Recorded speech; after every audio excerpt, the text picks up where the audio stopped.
Ay, gagawin kayo naman ha. Eh, pagkakakapal na ng mukha mo eh. Gagawin pinanganak na gayan. Dalintik na rin. Nangangati mong ilong ko.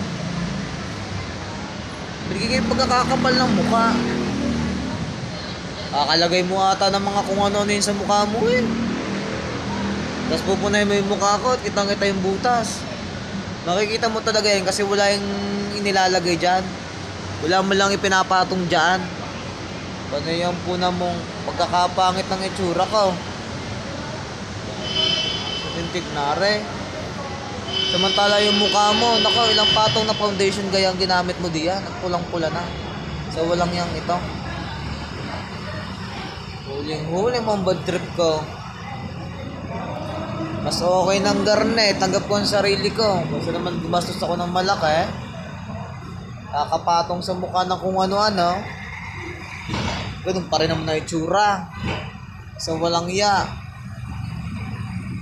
Diba? Kayo umalis-alis na, baka kayo masampal ko ng isa. Hindi na, love you.